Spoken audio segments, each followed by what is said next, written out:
Wassalatu wassalamu ala asyrafil anbiya wal mursalin sayyidina wa maulana Muhammadin wa ala alihi wa sahbihi ajma'in. Subhanaka la ilma lana illa ma 'allamtana innaka antal alimul hakim. Rabbi shrah li sadri wa yassir li amri wahlul 'uqdatam min lisani yafqahu qawli, amma ba'du. Alhamdulillah, saudaraku sekalian saya muliakan, hari ini kembali kita dapat hadir di majelis ini sebagai kajian kita terakhir dalam seri Risalah Perjalanan Masa Depan. Dan teman-teman saya sekalian, di seri Risalah Perjalanan Masa Depan ini kita udah sampai ke surga dan neraka sebagai tempat pemberhentian. Semua dari kita adalah musafir di dunia ini, dengan surga atau neraka sebagai tempat pemberhentian terakhir. Mudah-mudahan Allah jadikan kita semua sebagai ahli surga. Amin ya rabbal alamin. Dan mungkin ada yang belum tahu, diumumkan kembali untuk tidak ambil gambar, baik foto ataupun video, terhadap saya. Ya, jadi kalau ada yang sudah terlanjur ambil gambar, baik sekarang ataupun di waktu-waktu yang kemarin-kemarin, saya harap keikhlasannya untuk menghapus. Begitu ya. Baik teman-teman sekalian saya muliakan, kembali kita akan lanjutkan kajiannya dan kita akan awali dengan membaca suratul Fatihah. Sekali lagi kita minta kepada Allah, semoga ilmu yang kita dapat pada hari ini menjadi ilmu yang bermanfaat. Fatihah binatin nafa'ul intifa'ul mudzakarah wa tadhkir ibtigha' mardatih wa qurbih wa thawabih wa husnil khatimah ma'al fil afiyah wa salahil aqibah wa ila hadratin nabi. Al-Fatihah. Bismillahirrahmanirrahim.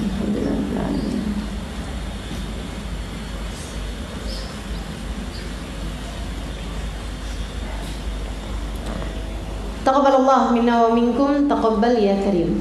Teman-teman sekalian saya muliakan, kemarin saya cerita sampai kepada syafaat baginda kita Nabi Muhammad SAW, di mana beliau akan terus memberikan syafaat sampai di akhir perjalanan kita.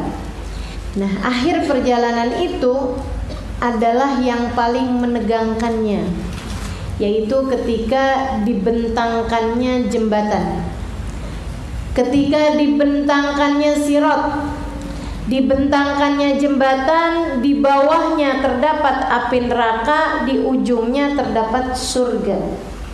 Saudara sekalian, jembatan itu yang kita bayangin itu selalunya aja pendek, begitu kan ya? Pendek, tapi sebenarnya nggak kayak begitu. Jembatan yang terbentang antara hisab dengan jembatan terbentang antara hisab di ujungnya sana adalah surga, di bawah jembatan tersebut adalah neraka. Itu sepanjang perjalanan 500 tahun. Jadi Suramadu kalah panjang. Tahu jembatan apa sih yang paling panjang judulnya? Ampera. Ampera lebih panjang dari Suramadu. Teman-teman saya sekalian, jembatan yang kita tahu di atas muka bumi ini yang paling panjangnya itu nggak ada apa-apanya. Jadi jembatannya itu lebih panjang dari, kalau di atas di dunia ini ada jembatan antara Jakarta ke Surabaya, misal dibikin jembatan nih dari Jakarta ke Surabaya di atas lautan, nah ya, itu masih lebih panjangan sirat yang ada di sana. Dan jembatan tersebut teman-teman sekalian, bawahnya itu neraka. Jadi neraka itu sepanjang jembatan tersebut. Dan neraka kan gede. Kalau selamat ngelewatin neraka, kamu bisa masuk surga. Makanya saudara sekalian, Imam Ghazali bilang, ini kita nih, keadaan kita nih gawat darurat. Karena lewatnya pasti, selamatnya belum tentu. Allah berkata dalam Al-Quran, A'udhu billahi minasyaitonirrajim, Wa inhum illa wariduha, Wa inhum illa wariduha. Semua dari kalian pasti akan melewati neraka.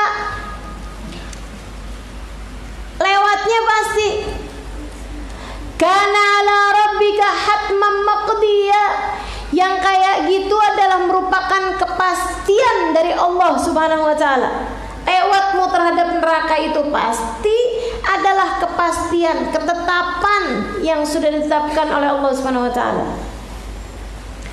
Tsumma nunajjil ladzina taqaw wa nadharu adh-dhalimina fiha jithiya. Kemudian kami selamatkan di antara yang lewat tersebut hamba-hamba kami yang bertakwa, dan kami tinggalkan orang-orang yang zalim berada di dalam api neraka dalam keadaan terjungkal. Kami jungkalin yang zalim-zalim dalam neraka, kami selamatkan ke dalam surga hanya hamba-hamba kami yang bertakwa. Ini kan darurat nih kita nih, emergency nih, hidup di dunia ini nih. Resikonya gede banget kalau hidup di dunia ini, karena nerakanya pasti dilewatin, selamatnya belum tentu. Jadi ada jembatan terbentang, lewat selamat masuk surga, lewat masuk ke dalam api neraka. Lah yang lewat jembatan ini teman-teman sekalian ada macam-macam golongannya. Golongan-golongan neraka, ada orang-orang yang baru satu langkah, dua langkah udah masuk ke dalam api neraka. Baru selangkah dua langkah udah jatuh dia. Karena jembatannya, Nabi Muhammad cerita, adabku minasyar wa ahaddu minasayf. Lebih tipis dari rambut, lebih tajam dari pedang. Sepanjang 500 tahun perjalanan. Jadi kalau kita jalan 500 tahun berapa panjangnya? Atau segitu tuh perjalanan kaki.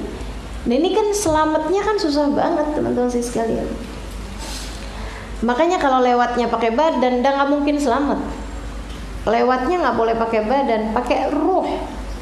Makanya kalau yang di dunianya urusannya cuma badan aja, gimana bisa makan enak, gimana bisa tidur enak, gimana bisa pakai baju bagus, gimana punya barang bermerek, gimana muka saya jadi cakep, gimana biar orang suka sama saya, begitu ya, secara dari tampilannya, fisiknya. Nah ini nih orang-orang yang nanti lewat di atas jembatan pakai badan, ya nggak bisa sampai. Kapan ceritanya sampai? Badanmu kan berat, betul nggak? Maka teman-teman sekalian, lewatnya mesti pakai apa? Mesti pakai ruh. Makanya di atas muka bumi ini kita mesti kepedulian terhadap roh lebih besar daripada kepedulian kita kepada badan. Sudah adakah rasa cinta kepada Allah dalam roh saya, dalam hati saya? Sudah kenalkah saya rasa cinta kepada Nabi Muhammad? Memenuhi ruang hati saya sehingga membuat air mata saya mengalir ketika merindukannya. Sudah adakah dalam hati saya rasa takut kepada Allah, rasa khusyuk dalam sholat? Sudah adakah perasaan dalam hati saya rasa senang ketika membaca Al-Quran, rasa lezat dalam munajat? Teman-teman sekalian, semuanya masalahnya roh kita, hatimu di mana semasa hidup di dunia ini. Kalau rohmu, hatimu mendekat kepada Allah Subhanahu wa taala, berarti ia mendekat kepada jalan surga. Dan mau ngerti caranya roh mendekat kepada Allah mesti ngaji. Makanya kenapa Nabi Muhammad bilang orang yang kakinya, badannya menuju kepada majelis ilmu, dia sedang menuju kepada jalan surga. Kan gitu? Nah itu karena itu adalah perjalanan roh, membuat rohmu jadi ngerti, membuat rohmu jadi tahu gimana caranya punya hati yang bagus, punya roh yang bercahaya. Gitu. Sehingga sekalian saya muliakan, lewat jembatan. Nah itu yang pertama-tama jatuh di saat lewat jembatan Sirat, yang artinya adalah orang-orang pertama yang masuk ke dalam api neraka bukan para penyembah berhala loh, bukan orang yang kafir kepada Allah loh. Tapi Nabi Muhammad cerita orang-orang yang pertama masuk ke dalam api neraka itu justru adalah orang-orang yang diberi kenikmatan paling banyak, akan tetapi mempergunakan kenikmatannya tidak untuk Allah. Serem bener. Siapa nih yang dikasih kenikmatan paling banyak? Nabi Muhammad bercerita, awal ma yatasha'ar bi nar jahannam ala thalath rijal. Api neraka tuh pertama kali dikobarkan kepada 3 orang. Artinya yang pertama kali lewat jembatan Sirat kemudian masuk ke dalam api neraka 3 kelompok orang, saudara sekalian. Mereka pertamaan lewat jembatannya, tapi pertamaan juga jatuhnya ke dalam api neraka. Yang membuat api neraka itu, saudara sekalian, panasnya luar biasa. Suara gelegarnya api neraka itu kayak lebih daripada suara air ketika bergolak. Air banyak ketika bergolak, atau ketika bikin dodol lagi udah matang kayak gitu tuh. Nah itu lebih daripada itu. Zafir. Kalau dari kejauhan kedengarannya suara hasis. Allah cerita tuh begitu dalam Quran. Kata Allah, orang yang selamat tuh la yasma'una hasisaha, enggak kedengeran bahkan suara desisan neraka. Jadi neraka tuh, nerakanya nih masih jauh nih. Kita dari jembatan nih masih jauh nih. Jauhnya dari sini ke Semarang itu udah kedengeran suara desisannya. Kebayang nggak? Dari panasnya itu, tiap kali orang lewat, manusia yang masuk di dalam api neraka jadi kayak api disiram bensin. Jadi manusia yang masuk, semakin banyak manusia yang masuk, semakin tambah kobarannya. Maka Allah cerita, waquduhan nasu wal hijarah. Waquduhan nas, bahan bakarnya api neraka itu adalah nas, manusia. Manusia yang masuk ke dalamnya itu jadi nambahin bahan bakarnya. Serem bener sih, ya Allah, ya Allah. Kok Allah kasih seserem itu ya sama kita gitu, kenapa? Serius sekalian, biar kamu tahu yang kamu hadepin kayak gimana, biar dari di dunia kamu udah waktunya buat meminta. Asyhadu an la ilaha illallah, astaghfirullah, nas'alukal jannata wa na'udzu bika minan nar. Gitu. Ya Allah, mohon surgamu, mohon hindari kami dari neraka-Mu. Sebab kami bersaksi tidak ada Tuhan kecuali Engkau. Dan atas dosa-dosa kami mohon ampunan. Ya Allah, masukkan kami ke dalam surga-Mu, hindarkan kami dari api neraka. Yang pertama kali lewat jembatan Sirat kemudian berkobar api neraka di bawahnya adalah orang yang dikasih ilmu. Ngeri bener. Itu pada saat itu orang-orang alim, orang-orang berilmu di dunianya, kalau kemudian jadi penyebab masuknya ke dalam api neraka, akan berteriak-teriak, ya Allah, coba waktu di dunia saya jadi orang bodoh aja. Coba waktu di dunia saya nggak usah jadi yang nyampein, tapi jadi pendengarnya aja. Waktu di dunia andai nggak usah jadi ustazah. Waktu di dunia andai nggak usah jadi ustad. Waktu di dunia andai nggak usah jadi syekh, nggak usah jadi syekhah, nggak usah jadi dai, nggak usah jadi daya. Pada teriak-teriak mereka. Saudaraku sekalian, sekalian, dikasih ilmu paling banyak sama Allah Subhanahu wa taala karena dikasih kecerdasan lebih daripada yang lain. Ngafalin Quran enak, ngafalin hadis Nabi enak, ngafalin ilmu-ilmu hukum-hukum agama gampang. Waduh, enak bener nih. Nyampein ke orang-orang. Saudaraku sekalian saya muliakan, Allah kemudian saat hisab tanya, apa yang aku udah kasih sama kamu? Ya Allah, kau kasih kepadaku kecerdasan, kau kasih kepadaku ilmu. Kata Allah, kamu pakai buat apa? Buat belajar ya Allah.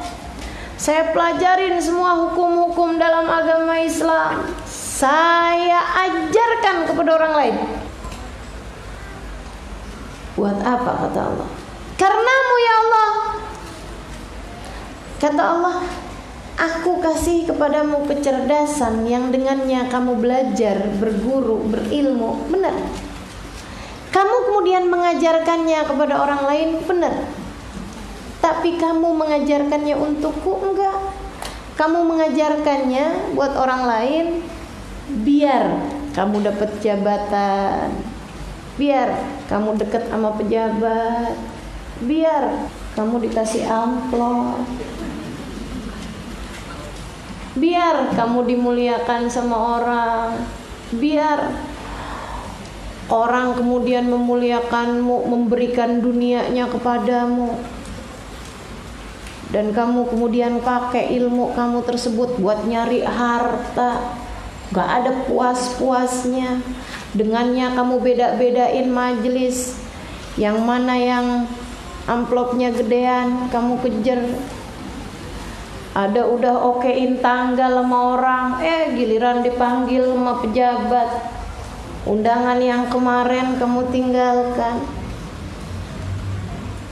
Kata Allah, kamu pikir aku gak tahu? Kamu tidak melakukannya untukku, maka tidak ada balasan dariku. Fadkhulin nar fannaru aula bik. Lewatlah kamu ke dalam jembatan dan masuklah ke dalam neraka. Neraka lebih pantas untukmu. Makanya Sahibuz Zubat mengatakan, wa alimun bi ilmihi lam ya'malan mu'adzabun min qabli ubadil watad. Orang berilmu yang tidak mengamalkan ilmunya, gak ngamalin buat diri sendiri, ngajarin orang lain, dan tidak karena Allah Subhanahu wa taala, mu'adzabun min qabli ubadil watad. Disiksa duluan daripada para penyembah berhala. Serem benar teman-teman saya sekalian. Maka kita doain para ulama-ulama kita agar tidak terfitnah dari dunia. Amin. Didoain. Punya ustadz, punya ustadzah, didoain biar gak terfitnah dengan dunia. Kalau buat laki-laki fitnahnya 3: harta, tahta, wanita. Biasanya kalanya salah satu dari 3 hal itu. Kalau perempuan, harta, tahta, satunya apa ya? Cinta kayaknya ya. Serem benar. Mudah-mudahan Allah Subhanahu wa taala selamatkan semua ulama-ulama kita insyaallah. Nih teman-teman saya sekalian, punya ustazah.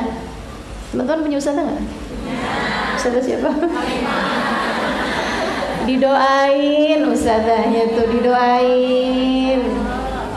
Doanya gini, ya Allah, kesian tuh Ustazah Alim udah capek tiap hari ngajar mulu, ngeliat jadwalnya juga full benar. Ya Allah, kalau nggak ikhlaskan kesian ya Allah. Karuniakan hatinya untukmu dan selalulah bersama dengannya ya Allah. Kesianin ya Allah tuh orang. Saya aja kesian ke dia. Awal ma yata'asy'ar bihi nar jahannam ala thalath rijal. Yang kedua, katanya Nabi Muhammad, orang dikasih nikmat paling banyak. Ini nikmatnya ilmu emang lebih, saudaraku sekalian. Kan begitu ya? Yang kedua nih, dikasih nikmatnya harta. hartanya dikasih melimpah ruah banyak, dan dia pakai hartanya buat sedekah, gitu ya. Ini lewatnya duluan dari jembatan Sirat, maksudnya dipersilahkan lewatnya duluan, makanya masuk nerakanya juga duluan orang-orang ini, gitu. Nah, yang nggak berilmu misalnya gitu, ya masuk neraka juga. Nah, udah nggak berilmu, ahli durhaka pula, dosa pula, kan begitu ya. Masuk neraka juga belakangan. Masuk neraka juga belakangan, karena lewat jembatannya kan belakangan.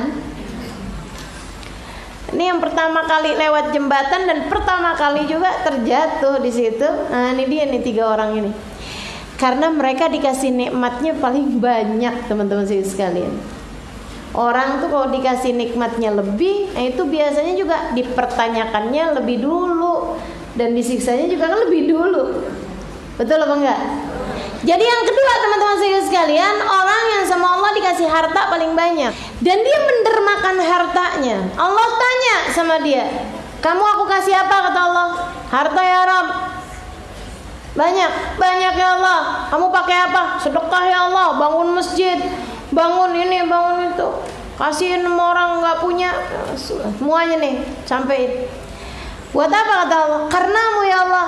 Kata Allah, aku kasih kamu harta, kamu kasih sama orang lain buat sedekah. Ya kebayang teman-teman sekalian, ini yang dikasih harta buat sedekah. Gimana dengan yang dikasih harta dan pelit, nggak mau sedekah gitu? Kayak apaan adabnya? Nah, ini mereka ini masuk nerakanya duluan. Tapi kalau mereka kemudian beriman, diselamatkannya juga duluan. Cuman saya lagi cerita pertama kali yang masuk neraka, nyicipin neraka pertama tuh dia tuh. Kata Allah, kenapa kamu dermakan hartamu? Karenamu ya Allah. Kata Allah, aku kasih harta sama kamu benar. Kamu nyari duitnya gampang gitu kan. Tanda tangan dikit aja udah dapat 1 miliar. Ada orang-orang kayak gitu. Nggak kayak saya, tanda tanganin buku 200 biji. Sehingga sekalian ada gitu yang nyari uangnya gampang gitu ya, dan dia sedekahnya juga banyak. Kata Allah, kenapa kamu kasih hartamu berderma itu? Bukan karena aku, akan tetapi biar harta kamu tambah banyak, biar orang juga muji kamu. Pengennya buat urusan-urusan dunia semuanya, biar ini lancar, biar itu lancar. Kamu sedekah-sedekahkan biar tambah melimpah ruah, dan biar orang-orang muji kamu. Wah, dermawan banget. Wah, nasib kita kayak gimana kalau nggak ada dia. Wah, kalau nggak ada dia nih anak saya nggak sekolah. Wah, kalau nggak karena dia nih masjid nggak bangun nih. Waduh, insyaallah. Dan itu semuanya udah disampaikan kepadamu di dunia. Fadkhulin nar fannaru aula bi. Masuklah kamu ke dalam neraka, neraka lebih pas bagimu. Dan yang ketiga, orang yang dikasih sama Allah suara paling bagus, teman-teman sekalian. Suaranya bagus. Suaranya bagus, enak, dan dia dengannya ngafalin Quran, baca Quran, suka tilawah di masjid sana, di pengajian sana. Aduh. Allah tanya, apa yang sudah aku kasih sama kamu? Teman-teman sekalian, katanya Allah SWT sama orang tersebut, apa yang sudah aku kasih sama kamu? Suara yang indah ya Allah. Kamu pakai buat apa? Baca Quran ya Allah. Untuk apa? Untukmu ya Allah. Allah, aku udah kasih sama kamu suara bagus. Kamu pakai juga suara tersebut buat baca Quran ya. Tapi kamu melakukannya untukku enggak?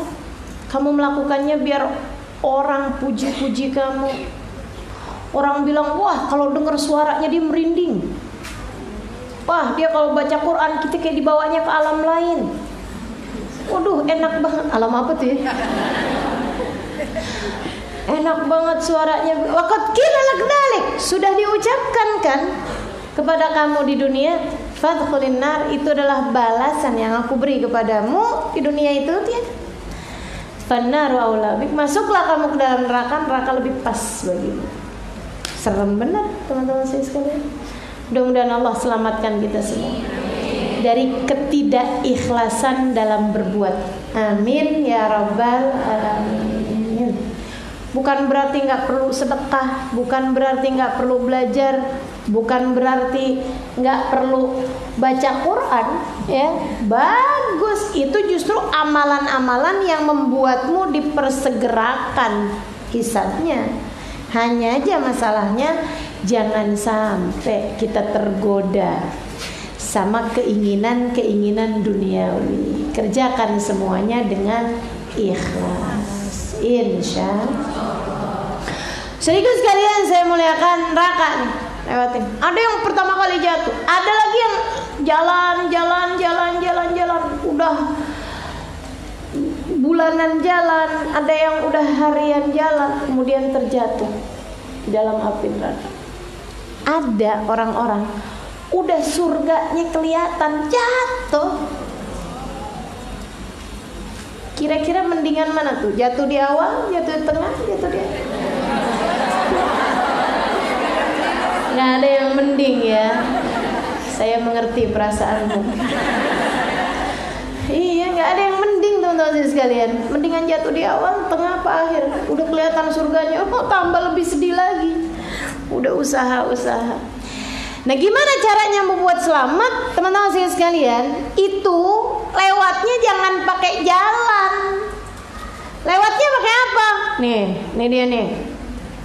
Dan oh ya, sebelum saya sampaikan menuju surga nih, di bawahnya itu si jembatan tadi itu neraka. Neraka itu darokat, tingkatan.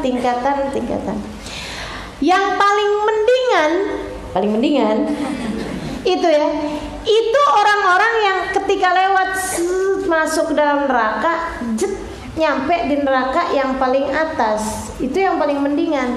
Karena neraka itu gelagapnya, maksudnya asal apinya itu dari yang paling bawah. Jadi yang paling bawah semakin yang paling panas, kayak gunung berapi, kawah berapi tuh teman-teman sekalian. Itu kan semakin bawah semakin panas, kan begitu. Jadi tuh neraka tuh yang paling bawah tuh yang paling panas, namanya hawiyah. Siapa tuh yang masuk neraka yang paling bawah tuh hawiyah? Orang-orang munafik teman-teman sekalian. Makanya Allah Subhanahu wa taala tuh kalau tanya siapa yang paling megelin sama Allah, siapa yang paling ngeselin buat Allah, siapa yang paling menyebalkan di sisi Allah, orang-orang yang pura-pura gitu kan. Depan Nabi kayak muji-muji Nabi, tapi di belakang Nabi dikata-katainnya Nabi Muhammad. Tuh Allah paling sebel, paling murka sama mereka itu. Itu teman-teman sekalian, lebih Allah murkai daripada Abu Jahal, lebih Allah murkai daripada Abu Lahab, yang memang depan Nabi juga menunjukkan kebencian, di belakang Nabi juga menunjukkan kebencian. Sekurangnya dia sama. Begitu kan ya? Halo? Jangan kalau depannya rakyat dia ngomong lain, depan pejabat dia ngomong lain. Halo?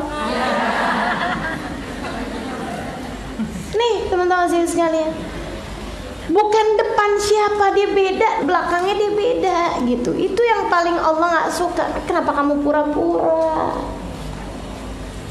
Kamu jahat, kamu busuk aja, tampil busuk.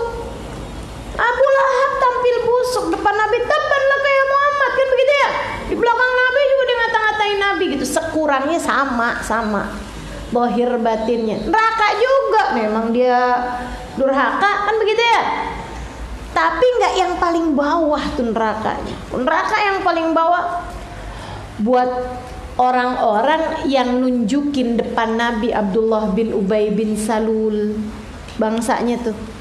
Yang depan-depan Nabi itu dia kayak yang, wah Muhammad, kamu perlu pasukan berapa Muhammad? Akan kukerahkan rakyatku. Depan Nabi nih. Di belakang, ntar kamu ya kalau perang sama Nabi nih, kamu pura-puranya ada di belakang, ada ikutan pasukannya orang Islam, tapi ntar di tengah-tengah peperangan kamu bunuhin orang Islam. Atau gini, ntar kamu di tengah peperangan kamu liatin yang menang kira-kira yang mana. Kamu ikutan sama pasukan yang menang. Naudzubillah. Ngadepin musang berbulu domba ini lebih sulit saudara sekalian daripada ngadepin serigala. Benar begitu? Mending ngadepin sekalian yang kelihatan sebagai musuh daripada orang yang pura-pura jadi kawan padahal sebenarnya dia musuh. Bahaya, paling bahaya.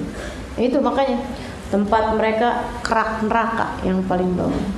Nah ini yang kita seremin nih. Jangan sampai kita juga kemudian jadi punya atharun nifaq, punya tanda-tanda kemunafikan. Orang yang punya tanda-tanda kemunafikan ini berarti dia udah punya bibitnya. Nah, nih dia udah punya bibitnya teman-teman saya sekalian. Nah, itu numbuh nanti. Nanti itu kalau udah numbuh, takutnya nanti mati Allah kumpulkan kamu bersama dengan mereka. Si munafikun ini. Siapa mereka munafikun ini? Cirinya apa sih? Nabi bilang tanda-tanda nifak bertiga. Orang yang apabila berbicara dia bohong. Ayatul munafik talatah. Gitu ya. Tanda munafik dia. Kalau bicara bohong, kalau janji ingkar, kalau diamanatin khianat. Nah itu bohong. Hati-hati mau bohong. Serius sekalian, hati-hati mau bohong. Apalagi bulan Ramadan. Bohongmu bikin batal habis pahala puasamu di waktu siang, dosanya berlipat di waktu malam. Apalagi kalau pas kena Lailatul Qadar, kayak bohong 1000 bulan. Jangan dikira kalau amalan berlipat ganda, dosa terus nggak berlipat ganda. Semuanya dilipat gandain. Hati-hati, serius kalian, hati-hati. Hati-hati sama bohong. Itu ya, yang dikasih tahu sama bohong bahwa kalau kamu bohong selamat, kalau kamu bohong kamu bisa enak, itu adalah bohong. Jelas gak? Yang dikasih tahu sama dirimu bahwa bohong aja deh, kalau kamu bohong kamu bakalan selamat, kalau kamu bohong kamu enak nih, nggak masalah nih. Jadi kita hindari masalah aja, bohong aja deh, gitu kan? Yang dikasih tahu mau diri kamu sendiri bahwa kalau kamu bohong itu selamat, itu adalah bohong. Jangan percaya. Jelas gak maksud saya? Nih kan, kamu pulang pengajian nih ceritanya. Kamu kemudian pergi ke mall, pergi ke, ini saya jangan sampai menginspirasi ya. Gitu kan. Kemudian kamu beli ini, beli itu apa segala macam. Nggak berasa pulangnya malaman. Ditanya sama suaminya, kok ngaji sampai malam dari pagi? Gitu kan. Kemudian kamu pikir, nyelamatin diri nih. Jangan sampai nanti akhirnya nggak boleh ngaji lagi. Katanya si hati kita nih, nanti akhirnya nggak boleh ngaji lagi loh, gini loh, gitu loh, apa segala macam. Terus kemudian kita bilang, iya, ustazanya tadi ngajakin diskusi.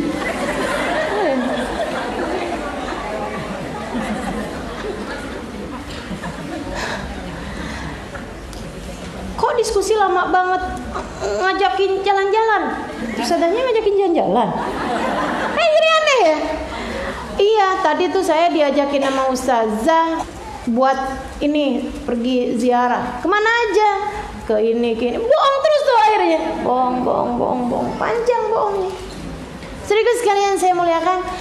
Nantinya malah yang kamu perkirakan, akhirnya kalau saya jujur takutnya nggak bolehin lagi saya pergi ngaji. Akhirnya malah justru jadi kejadian. Tapi dengan bohong. Nanti kalau pas kamu mau ngaji lagi kemana nih? Mau sezaliman? Jangan deh, ntar kamu pulangnya malam lagi. Ajakin diskusi lagi, ajakin jalan lagi. Itu kan akhirnya jadi malah kejadian. Jadi teman-teman serius sekalian, dah bohong itu bawa kepada kebohongan. Nggak ada habis-habisnya. Akhirnya hidupmu jadi penuh dengan kebohongan. Lama-lama teman-teman serius sekalian, orang yang terbiasa bohong sampai ingin mempercayai kebohongannya sendiri, sampai akhirnya udah nggak jelas lagi yang mana yang bohong, yang mana yang benar. Kamu jadi makanya saudara sekalian, di rumah-rumah sakit jiwa itu banyak orang-orang yang kayak begitu. Ada saya pernah tahu orang buka pondok khusus buat orang rumah sakit jiwa. pondok pesantren khusus buat orang yang sakit jiwa. Kiainya kalau manggil santrinya bukan nama santrinya, Syekh Siti Jenar, Sunan Gunung Jati. Itu ada yang maju ke depan, dia ngirain dirinya Sunan Gunung Jati. Ada satu santri dipanggil apa aja nggak nyaut, terus ditanyain, kamu nggak nyaut? Bukan saya. Imam Syafi'i? Bukan saya. Kamu siapa? Israel.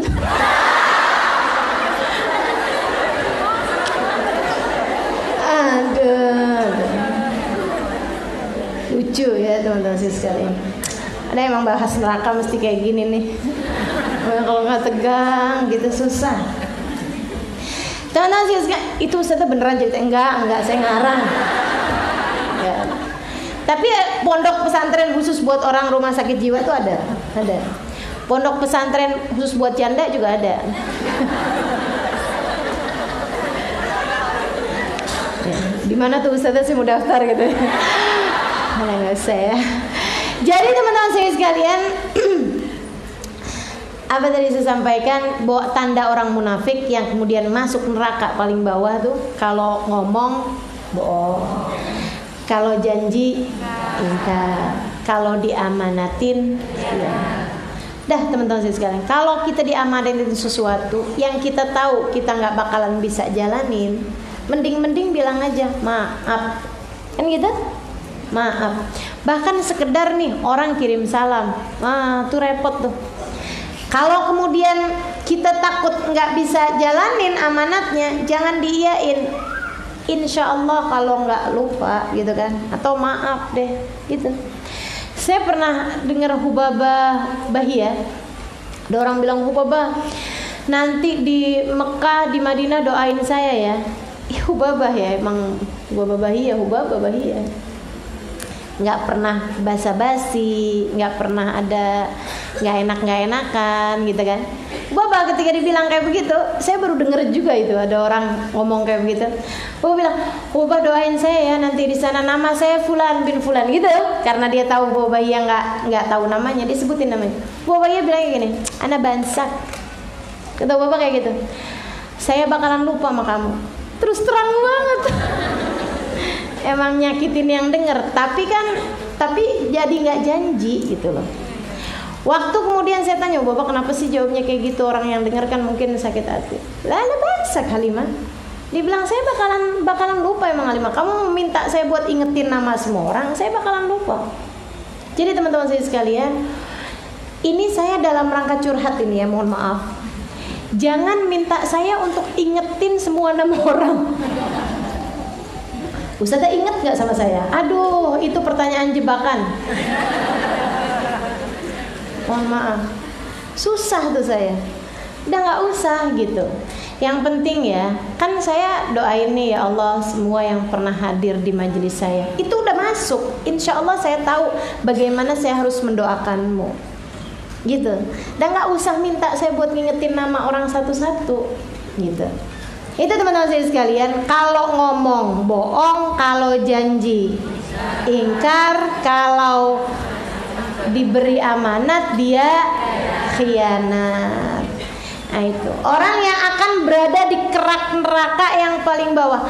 Artinya bahwa kalau kamu menjadi salah satu dari 3 orang ini, muslim kamu muslim, tapi nanti bisa jadi akhir kehidupan Allah cabut iman kamu, karena Allah lihat nih kayaknya lebih miripan nama orang munafik daripada orang muslim.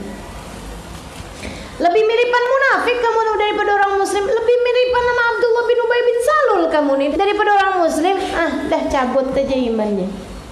Gitu teman-teman sekalian, itu yang ngeri. Makanya Nabi ketika ditanya, Rasul, ada nggak orang mukmin yang minum khamr? Ada, tapi kemudian taubat. Ada nggak orang mukmin zina? Ada, tapi kemudian taubat. Ada nggak orang mukmin bunuh orang? Ada, tapi kemudian taubat. Ada nggak orang mukmin bohong? Nggak ada, kata Nabi. Serem kan? Nggak ada, kata Nabi. Orang mukmin nggak ada yang bohong. Innama yaftaril kadhiba alladziina la yu'minuna billah.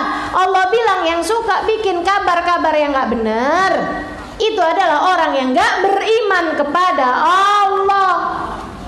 Nah ini zamannya nih, zamannya hoax, zamannya kabar-kabar bohong beredar begitu aja. Ya Allah, serem bener teman-teman saya sekalian.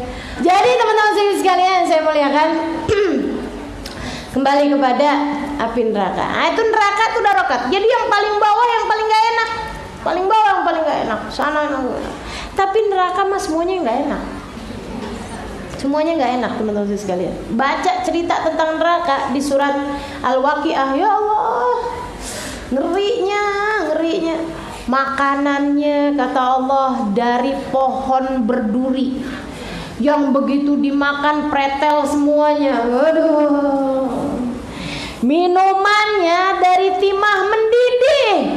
Sekali minum terbakar semua anggota tubuhnya, tapi dikasih haus. Ya Allah, Allah, udah nggak mau deh Allah, pokoknya nggak mau ya Allah, nggak mau neraka ya Allah, nyicip juga jangan ya Allah, jangan nyicip aja nggak mau gitu. Silahkan mencicipi neraka Halimah, enggak ya Allah, nggak mau. Itu teman-teman saya sekarang darokat neraka. Semakin bawah semakin nggak enak, semakin masuk. Sampai paling atas udah nggak enak juga. Pokoknya dah. Itu ya, bercandaan yang ngeremehin neraka jangan pernah terlontar dari lisan-lisan kita. Kalau mau bercanda yang lain aja. Nih, saya tadi juga bercanda kan begitu ya. Bercanda yang enak aja, bercanda yang hal-hal yang enggak beresiko aja saudara sekalian. Tapi bercanda urusan neraka, kayaknya neraka nggak apa-apa loh. Nanti kamu kalau masuk neraka ketemu si ini, dikirain di neraka bisa selfie gitu, bisa ketemu sama artis. Kamu ada di neraka juga, ayo kita selfie. Ada, ya Allah. Hati-hati teman-teman sekalian, hati-hati. Saya kalau masuk surga terus ketemu sama kamu juga, mendingan saya di neraka. Astagfirullah. Hati-hati bercandaan, hati-hati. Jangan bercandaan bobo surga, jangan bercandaan bobo neraka, teman-teman sekalian. Jangan. Urusan hal-hal yang seperti itu nggak pantas buat dibercandain. Al-Quran, kiamat, Nabi Muhammad, gitu ya. Para nabi-nabinya Allah, para kitab-kitabnya Allah, jangan pakai dibuat bercanda. Jangan, serem. Nanti takutnya Allah SWT kemudian mencabut hidayah yang telah Allah karuniakan dalam hati-hati kita. Mau bercanda banyak kok hal-hal yang lain. Nabi Muhammad pun bahkan bercanda. Tapi bercandanya jangan yang ambil resiko kayak begitu. Ada banyak bahan bercandaan, betul kan ya? Di atas muka bumi ini, bercanda yang enak-enak aja, bercanda yang senang-senang aja. Serius sekalian saya muliakan. Tapi Ustazah, Nabi Muhammad juga ada bercanda urusan surga. Tapi nggak bercanda yang buat resiko. Nabi ada bilang kan sama seorang nenek-nenek, Rasulullah doakan nih nenek ini, Rasul, umur nenek udah tua, Rasul doain nenek ini biar masuk surga. Nabi Muhammad bilang dengan serius, maaf bu, nenek-nenek kagak ada di surga. Bener Nabi ya kan? Nabi bercanda, tapi Nabi bener gitu. Bercandanya pun bener alaihi salam. Maaf bu, nenek-nenek nggak ada yang di surga. Oh ya Allah, gitu Rasul. Nenek-nenek nggak masuk surga Rasul. Iya bu, saya udah lihat surga kagak ada nenek-nenek di sana. Oh Rasul.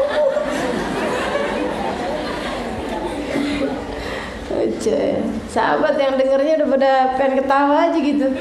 Mau ngakak gitu kan. Ya Allah, lucu bener nih nenek-nenek. Udah Rasul, gimana dong saya Rasul? Saya soalnya belum mati juga nih Rasul. Udah jadi nenek-nenek begini. Kata Nabi, bu, di surga nggak ada nenek-nenek karena ibu kalau masuk surga muda lagi.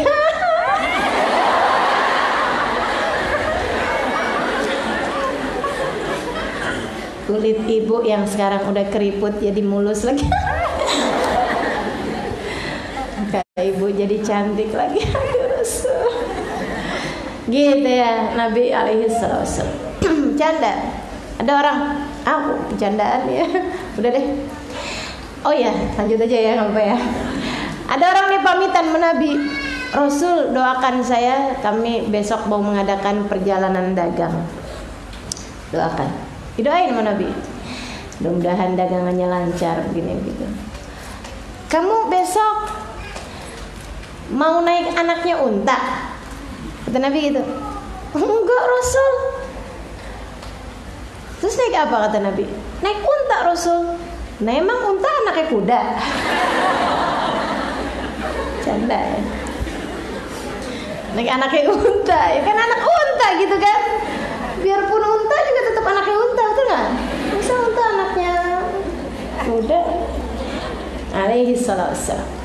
Seru bercandaannya Nabi itu, seru teman-teman sekalian. Banyak saya tahu, tapi nggak mau saya sampaikan di sini karena saya lagi bahas neraka, nggak kelar-kelar nih. Jadi sekalian tuh neraka tuh udah lekat, tingkatan, nyeremin. Azab neraka paling ringan. Azab neraka paling ringan dipakein sendal dari api yang dengan dipakai sendalnya mendidih ubun-ubunnya.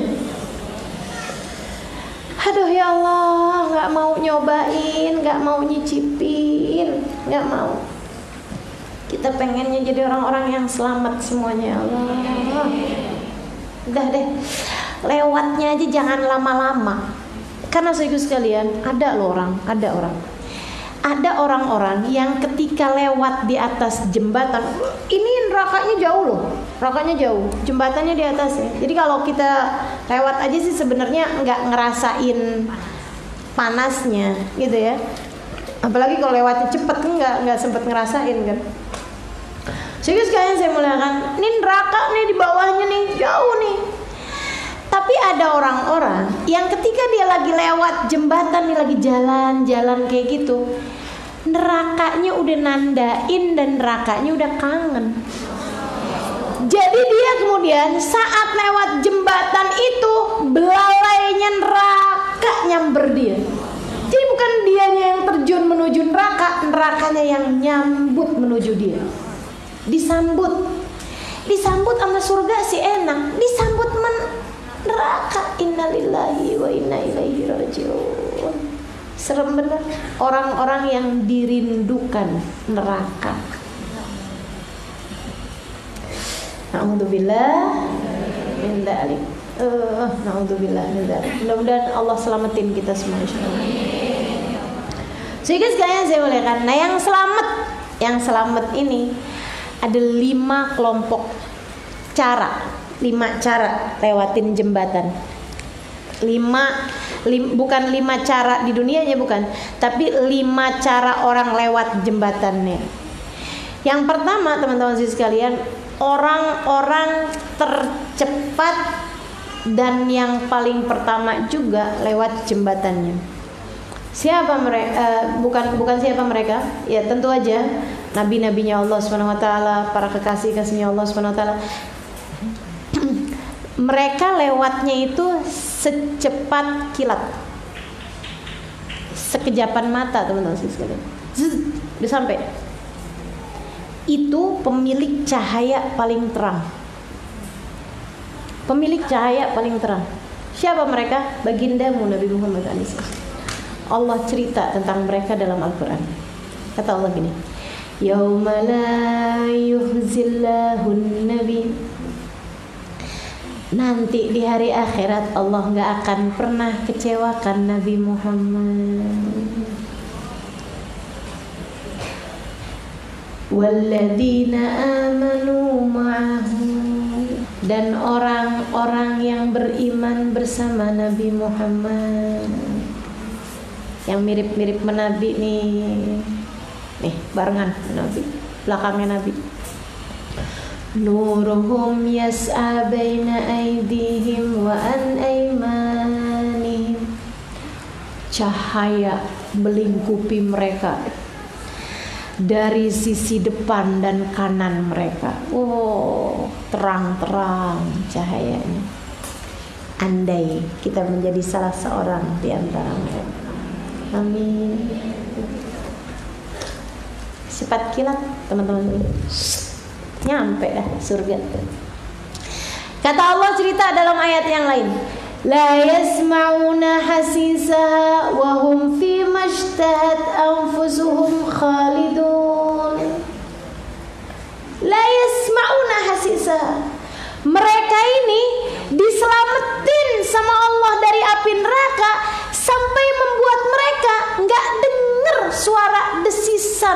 neraka. Desisannya aja nggak kedengeran dari cepatnya lewat jembatan itu, dari cepatnya lewat di atasnya neraka, udah nyampe di pintu surga. Sampai bikin mereka nggak denger suara desisan neraka, nggak cium baunya neraka, nggak lihat keadaannya neraka dari cepatnya lewatnya. Dan mereka kemudian dimasukkan Allah Subhanahu wa taala ke dalam surga, dipersembahkan, diperkenankan untuk menikmati kenikmatannya surga, khalidun, dan mereka kekal di dalamnya.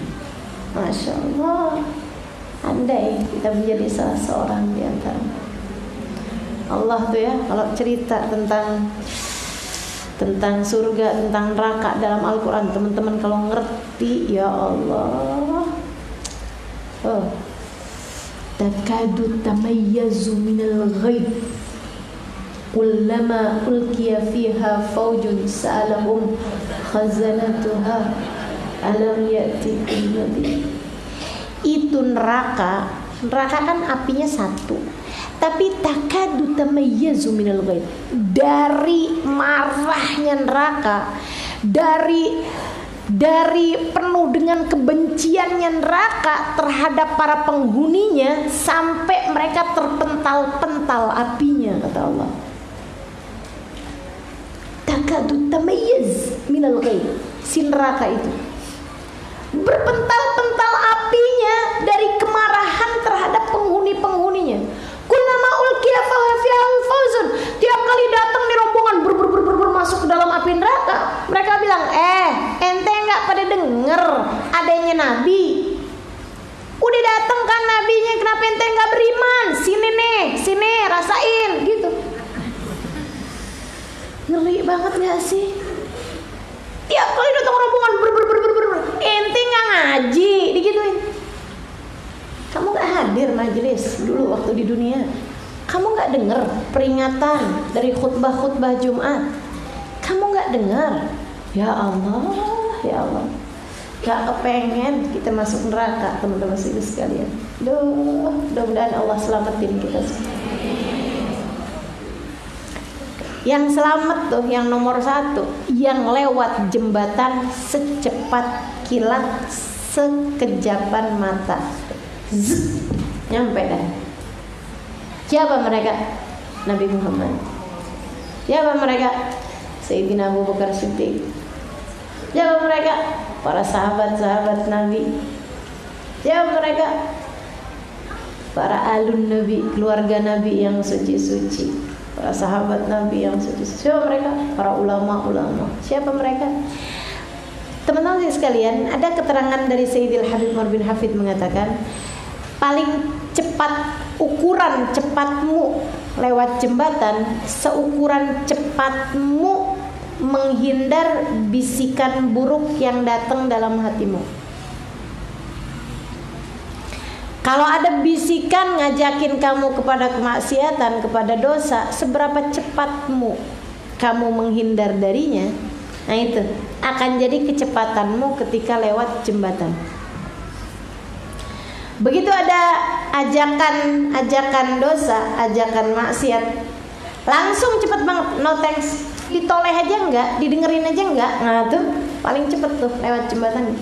Tapi kalau kemudian apa, iya juga ya, enak juga ya, gitu ya, nggak usah ngaji deh hari ini, gimana ya enaknya ya, mendingan kamu belanja aja, kan udah deketan sama Ramadan, ntar waktu belanjanya, iya juga ya. Atau gini aja deh, ngaji dulu, abis itu kemudian belanja. Oke, deal. Sempat ada transaksi, sempat ada deal-dealan. Nah itu bisa rada lamaan tuh lewat gitu. Serem gak tuh? Bisikan-bisikan buruk dalam hatimu, kayak gimana kamu ngadepin?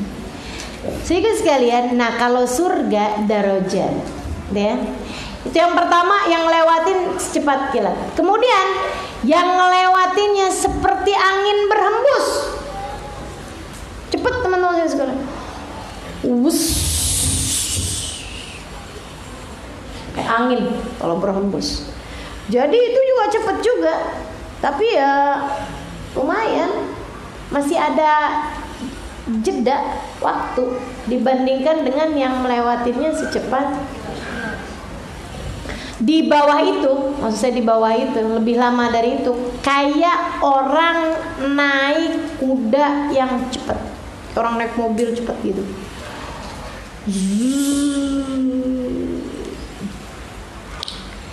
Di bawah itu lagi kayak orang lari, tapi 500 tahun.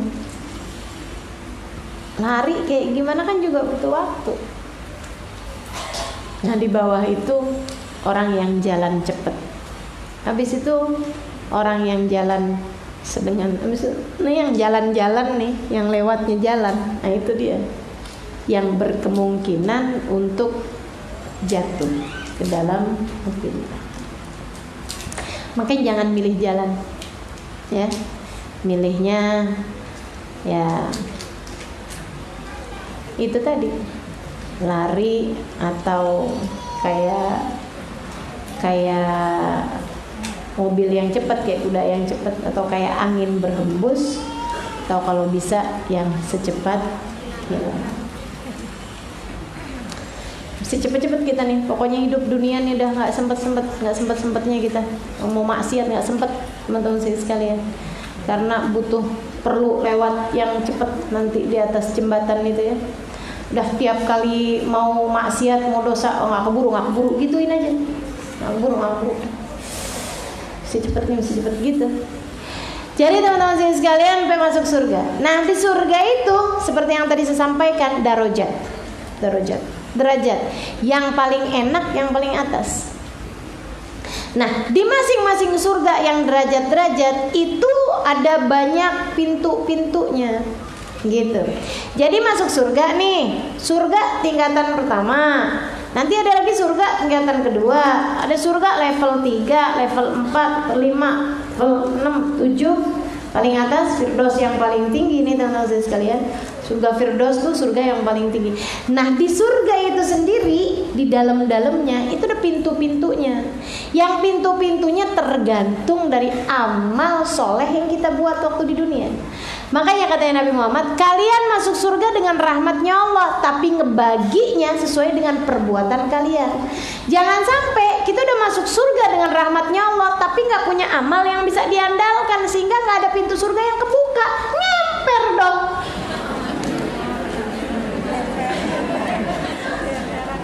Di emperannya maksud saya, mau masuk surga pintu puasa kagak ada nama kita di situ. Mau masuk surga di pintu sholat malamnya banyak bolongnya.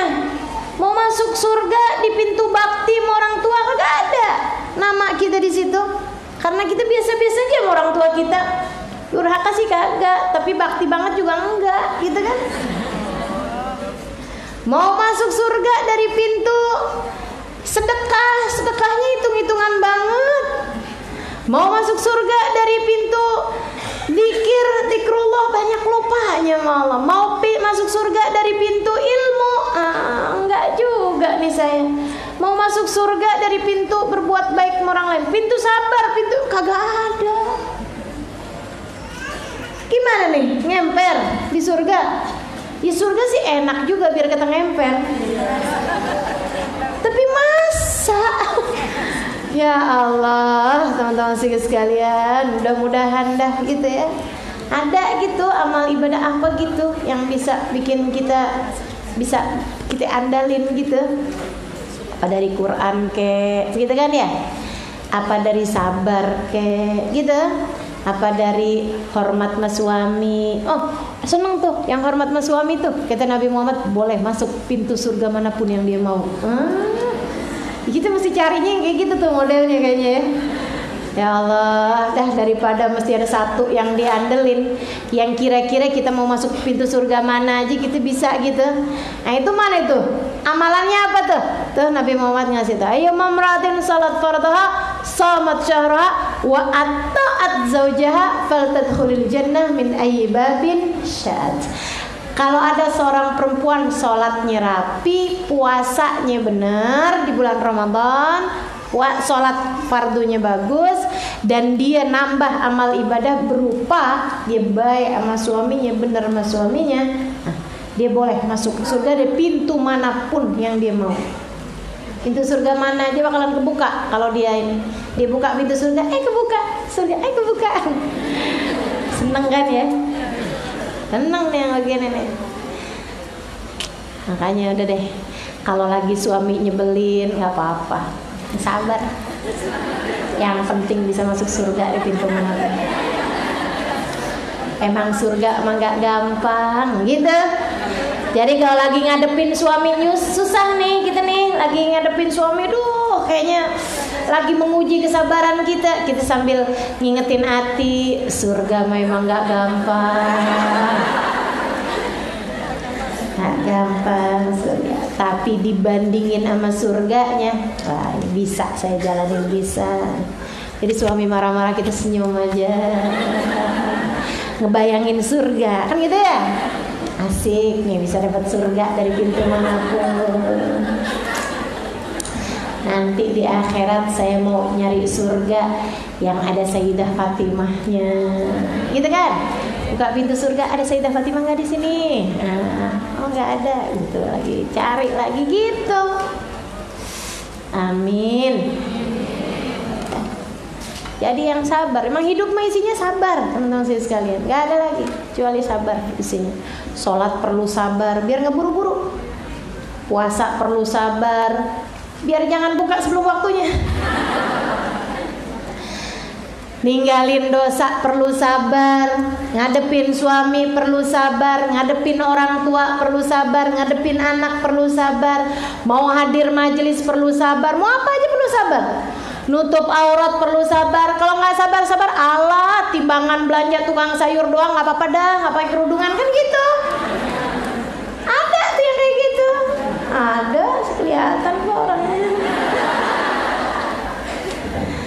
Yang sabar, nutup aurat yang sabar, gitu teman-teman sekalian. Tuh caranya masuk surga. Emang surga tuh tempatnya orang-orang sabar. Sehingga sekalian saya muliakan, kalau diuji yang sabar, ada orang yang meninggal dari orang yang kita cintai yang sabar, semuanya memang perlu sabar. Dikasih kemiskinan yang sabar, gitu kan? Sampai dengan umur 40 tahun belum ada yang lamar yang sabar. Udah kawin belasan tahun belum ada anak yang sabar. Memang hidup mah isinya sabar teman-teman, sabar isinya. Belajar nggak masuk-masuk juga, ngadepin ustadzah yang sabar. Jadi sehingga sekalian tuh surga tuh derajat ya, ada derajatnya. Kalau kemudian kamu tembus, naik ke surga berikutnya, naik lagi surga berikutnya, naik lagi surga berikutnya gitu, sampai ada surga yang paling tinggi namanya Firdausul A'la, surga Firdaus. Nah surga Firdaus itu sendiri ternyata derajat, ada derajat-derajatnya, ada Al-A'la, surga Firdaus Al-A'la, surga Firdaus yang paling tingginya lagi. Oh luar biasa ya. Jadi ada level-levelnya, di dalamnya ada tingkatan kelas-kelasnya. Masya Allah, Masya Allah. Nabi adanya di mana? Nabi mah kelilingan, ya kan? Nabi keliling. Insya Allah mudah-mudahan kita ketemu sama Nabi Muhammad SAW. Kalau sudah orang semuanya masuk surga, yang di neraka emang udah semuanya yang akan di neraka. Seperti yang pernah saya ceritakan kan, Nabi memberi syafaat tuh di pintu surga, nungguin sampai semuanya masuk surga. Itu kalau udah umat-umat yang terdahulu semuanya juga yang masuk surga, udah masuk surga, pintu surga ditutup, zet. Kemudian kematian disembelih, zet. La mauta ba'dal yaum, nggak ada mati abis gini. Yang di neraka, yang di surga, nggak akan ada oplosan lagi, udah nggak ada inian lagi, nggak ada. Yang di surga sih emang nggak akan pergi ke neraka, tapi yang di neraka itu masih mungkin buat masuk surga sampai waktu yang telah ditetapkan. Nah kalau udah ditetapin, dah ya ahlin nar la maut, wahai penghuni neraka, nggak ada kematian habis gini, kamu kekal dalam neraka. Teriak ahli neraka. Ya ahlal jannah la maut, wahai penghuni surga, nggak ada kematian.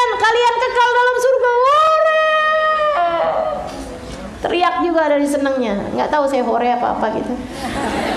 Tapi yang pasti senang semua. Habis gitu teman-teman saya sekalian, Allah berkata kepada ahli surga, ya ahlal jannah hal raditum, wahai penghuni surga, apakah kalian telah ridha kepadaku? Ditanya gitu aja penghuni surga ini udah seneng banget, karena yang mestinya nanya kan kita sama Allah. Ya Allah, apakah engkau telah ridha kepada kami? Ini Allah yang nanya, kalian udah ridha pada aku, kata Allah. Waduh, melayang-layang ahli surga dari senengnya. Ya Rabb, kaifa la narda wa qad ubih lana ma la aynun ra'at wa la udhun sami'at wa la khatara ala qalbi bashar. Ini ada hadisnya ini. Ya Allah, gimana kami enggak ridha? Kata ahli surga nih. Mudah-mudahan hari itu kita udah ada di surga. Karena kalau hari itu kita nggak ada di surga, udahlah maut, udah nggak ada lagi perpindahan. Ya Allah, serem benar teman-teman sekalian. Gimana kami nggak ridho? Engkau telah karuniakan kepada kami kenikmatan la ainun ra'at, nggak pernah terlihat mata, nggak pernah terdengar telinga, nggak pernah terdetik di hati manusia. Allah tanya lagi, maukah kalian aku beri nikmat lebih indah daripada ini? Apalagi itu ya Allah? Uhilla alaikum ridwani fala askhat alaikum ba'dahu abada. Aku perkenankan keridhaanku pada kalian, aku tidak akan pernah murka selama-lamanya. Wow, penghuni surga senangnya luar biasa. Aku ridho pada kalian, kata Allah, dan kalian kekal dalam keridhoanku. Jadi kayak seorang istri udah dikasih hadiah, habis itu suaminya bilang, aku akan selamanya bersama denganmu, aku akan ada untukmu, kan gitu. Walaupun kalau suami yang ngomong itu kan bisa yang sekarang dia ngomong kayak gini, ntar besok kayak gini, kan bisa begitu ya. Tapi istri diomongin kayak gitu sama suaminya, wow, girang. Kalau yang nggak girang nggak pernah tahu rasanya. Teman-teman saya sekalian, senang kan kalau ada orang digituin gitu. Nah ini yang bilang seperti itu Allah Subhanahu Wa Taala. Aku akan selalu ada untukmu. Aku telah ridho kepadamu. Aku tidak akan pernah murka kepada kalian selama-lamanya. Wah, senangnya luar biasa. Allah kasih lagi kemudian, ya ahlal jannah, labbaik ya Allah, kata penghuni surga nih. Apakah kalian telah ridha padaku? Ya Allah, gimana kami enggak ridha? Udah nikmatnya surga enak banget, kau perkenankan keridhaanmu. Ya Allah, makasih Allah. Kata Allah, maukah kalian aku beli nikmat yang lebih indah daripada itu? Apa itu ya Allah? Aku perkenankan kalian memandang kepadaku. Itu yang kata ya Allah, wujuhu yawmaidin nadhirah ila rabbiha nadhirah. Ada wajah berseri-seri, ada wajah yang indah luar biasa bercahaya. Kenapa? Karena mereka telah memandang kepada Allah. Nikmat di atas nikmat di atas nikmat. Nikmatnya memandang kepada Allah itu lebih nikmat daripada nikmatnya keridhaan, dan nikmatnya keridhaan lebih nikmat daripada nikmatnya surga. Mudah-mudahan Allah perkenankan kita. Amin ya rabbal alamin. Nah itu teman-teman saya sekalian, kamu udah tahu kayak apa nikmatnya surga, kayak apa adabnya, nggak enaknya, seremnya neraka. Dari sejak sekarang, pastikan langkahanmu menuju kepada surga. Tujuanmu, tempat kembalimu, pastikan surga di akhirnya. Jadi kalau mau apa-apaan, mikirin, nih bawa saya kemana nih, gitu. Mau ngomong, pikirin, nih bawa saya kemana nih. Mau ngerjain apaan, pikirin, nih bawa saya kemana nih. Di antara surga neraka, kemana tempat kembali kita. Kalau mau ngerjain apa-apaan, pikirin panjang untuk masa depan kita. Bukan untuk setahun ke depan, bukan untuk 10 tahun ke depan, bukan. Tapi untuk masa yang selama-lamanya, apakah bawa saya ke surga ataukah bawa saya ke neraka. Jadi teman-teman saya sekalian, yang sabar-sabar, yang tahan-tahan, yang pinter-pinter ngerjainnya.